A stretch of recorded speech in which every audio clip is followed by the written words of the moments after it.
Hoy más que nunca tenemos que resolver diferentes situaciones y conflictos laborales. Puedo hablar de dudas sobre accidentes, incapacidades, algún tipo de atención en la caja, en el INSS. Y bueno, no dice, necesito un abogado que me asesore. Justamente el día de hoy está con nosotros Pedro Chávez, quien nos va a dar las recomendaciones del caso. Aquí hubo un incidente, si sonó en casa, no se preocupen, que todo está bien. Pero para eso no necesito un abogado. Ay, ojalá que no, Pedro. Pedro, personas que definitivamente ante un conflicto de trabajo, ¿verdad? Deciden, por ejemplo, resolverlos solos, ¿verdad? Y esto, digamos, ¿en qué momentos se recomendaría verdaderamente buscar una asesoría legal antes de meter las patas? Mire, lo cierto es que lo que no se puede resolver comúnmente con dos personas dialogando inteligentemente, si no lo pudo resolver de esa forma, ya va a necesitar un abogado. Esa es la norma general. Lo que usted no pueda resolver tratando, dialogando correctamente, lo que siga de en adelante ya va a requerir de un abogado porque ya no salió de la esfera de conocimiento de las personas particulares y ya requiere un profesional. Igual que sucede en otras carreras, en otras actividades, cuando ya no se puede hacer uno mismo, tiene que necesitar el asesoramiento correcto de un profesional, en este caso del abogado. Bien. Tenemos una información preparada para todos ustedes, pero antes quiero invitarlos, 87, bueno, ese es el teléfono licenciado, pero si tienen consultas, por supuesto también a través de las redes. En este material que tenemos, una trabajadora tuvo un accidente saliendo de la oficina y le dijeron que eso, pues si ya sale de la oficina, ya no es un accidente laboral, así que ya no estaría cubierto. Vamos a ver. Una funcionaria judicial salió de su oficina a comprar su almuerzo y de camino sufrió una lesión. Ella tuvo una incapacidad de 2 días, por lo que consultó si el accidente en su hora de almuerzo era un riesgo del trabajo. Para mí es un accidente laboral, ¿sí? Y no es correcto que le paguen su trabajo, su salario completo. El caso que estemos en la hora de almuerzo, que es el tiempo efectivo en el cual el trabajador usa para sus alimentos, y estamos en una hora de almuerzo, es decir, en un tiempo fraccionado, es decir, una jornada de trabajo fraccionada, ese tiempo laboral no es, o ese tiempo, perdón, de descanso no es laboral. Al no ser laboral, lo que le suceda al trabajador no puede estar cubierto por riesgos de trabajo. Ante este caso, muchas personas se preguntan qué pasa cuando ocurre un accidente de camino al trabajo o del trabajo a la casa. Sí, yo pienso que sí, porque yo voy para mi trabajo y creo que hay un tiempo antes y después de que yo salgo de mi trabajo que cubre como fuera un accidente laboral. Si usted sale de su casa en la ruta normal y habitual que usted usa para ir a su casa, ya sea cuando usted va para su trabajo o cuando regresa a su trabajo, ese tiempo está cubierto por los riesgos de trabajo.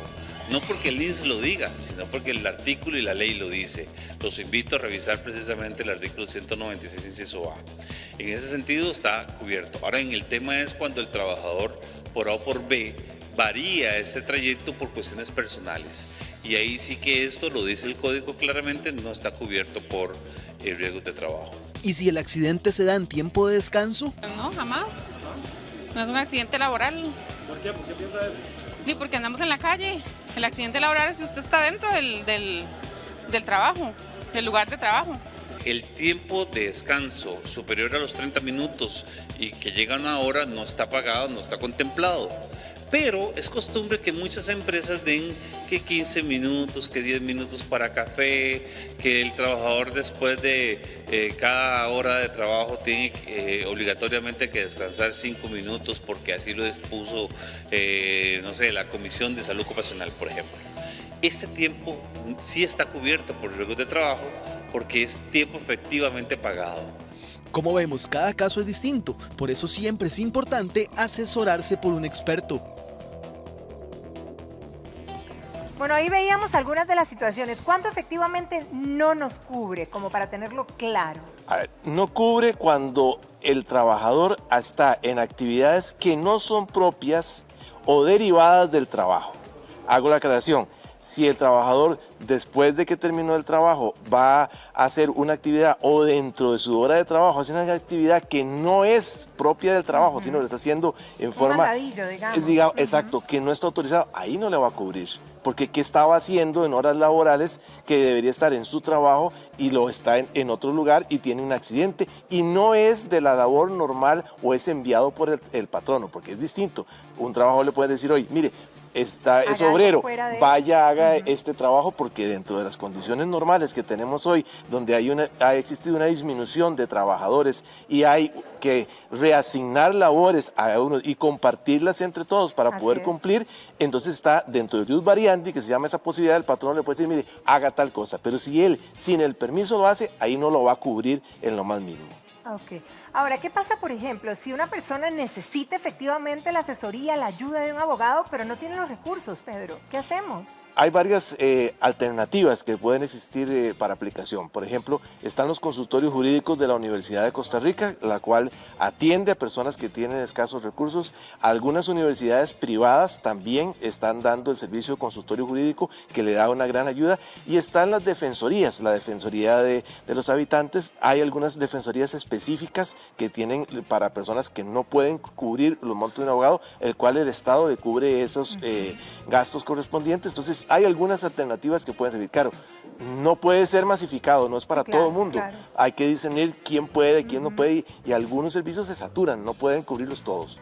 Ahora, un tema que generalmente es un problema para alguna persona que tiene efectivamente un accidente de cualquier tipo es de que va al INSS y lo mandan a la caja, de que va a la caja y le mandan al INSS. Y uno dice, o sea, y se cansa. Sí, o sea, claro. ¿Qué hago? ¿Quién me ayuda a resolverlo? Bueno, lo que algunas personas han utilizado y les ha dado al resultado en una buena cantidad de casos positivos es acudir a un amparo ante la Sala Constitucional, en donde dicen, mire, la atención que se me está brindando aquí no me la dan, la del otro lado sí me la da, dice, y tampoco, como usted bien lo indica, Patricia, lo mandan de un lado para otro y nadie les resuelve. Entonces, ahí se actúa directamente con un amparo. El tema es prueba, porque algunos no funcionan. Okay. Bueno, yo creo que hoy día la mayoría de las personas tenemos un celular, el cual podemos utilizar y decir, mire, aquí está un video que tomé, una foto donde me está diciendo, no, mire, vaya para el INSS, no, vaya para la caja, y ninguno de los dos la tiene. ¿Cuándo voy a la caja y cuándo voy al INSS? Quizá para tenerlo claro. Bueno, el INSS, pues. El Instituto Nacional de Seguros es todo lo derivado como accidentes del trabajo, accidentes que tengan que cubrir con una póliza determinada. Entonces, lo que es póliza de seguro y le aplica, eso es competencia del Instituto Nacional de Seguros. Lo que no es, eso es competencia de accidentes de tránsito derivados o no accidentes de tránsito, puede ser de trabajo también, y están en otra actividad, le corresponde a la Caja Costarricense mediante el Seguro Universal. Aun cuando no tengamos el carnet, nos tiene que atender. Ahora, ¿qué pasa con las personas que, por ejemplo, se hicieron muchas multas, de hecho, cuando inició la restricción vehicular, ¿verdad? Muchas. Y muchas de ellas, pues, piensan que es injusto. ¿Hay alguna manera, o sea, pueden recurrir a un abogado para apelar al respecto? Bueno, si están dentro del plazo o estuvieron dentro del plazo correspondiente, se puede hacer la impugnación y dependiendo de las condiciones que se dio, se pudo haber eliminado por parte de la autoridad judicial, hasta en el caso de la autoridad judicial, si fuera el motivo suficiente para poderlo llevar. Ahora, ¿qué pasa si no lo hizo? Si no lo hizo, lamentablemente va a tener que cancelarla, incluso ahora hasta con multa. Hasta con multa, sí. ¿Cierto? Hay personas que tienen deudas, ¿verdad?, con hipotecas y están amarradas con contratos muy complicados. ¿Hay manera de que realmente una asesoría de un abogado le pueda ayudar para reformular todo ese panorama que está bastante viciado? Sí, claro, por supuesto, sí existe la posibilidad. Y no solo del abogado, sino que hay equipos interdisciplinarios que se da, que es con algún contador público o un contador privado. Se arma un grupo de profesionales y se puede hacer un planteamiento a la institución. Por supuesto, ese planteamiento tiene que ser correcto, hecho por escrito, redactado en este caso lo correcto y apropiado por un abogado para que ante esta situación se proponga y además, que es importante, una reestructuración de deudas. Claro, cómo se va a manejar y ahí pueden intervenir que se solicite a otras instituciones hacer un nuevo crédito para refundir esos créditos que están con intereses altos y utilizarlos. Ahí podemos utilizar también otra cosa que es importante, y es que hay las asociaciones solidaristas que ayudan a sus trabajadores. Hay algunas instituciones, como decir la Junta de Pensiones y Jubilaciones del Magisterio Nacional para los que son trabajadores, la Sociedad de Vida, de Seguros de Vida del Magisterio también da. Y entonces hay algunas alternativas que pueden verse. Todas hay que analizarlas para ver cuál es la mejor, pero hay que hacerle un estudio previo debidamente organizado. Ahora, ¿qué pasa con las personas que se han despedido, Pedro? Porque si bien es cierto, hablemos de todos estos últimos meses, ¿verdad? Se vino la pandemia, mucha gente no está en oficina, la persona despedida ya no está en oficina, no la han liquidado a lo mejor, o siente que fue injusto el despido.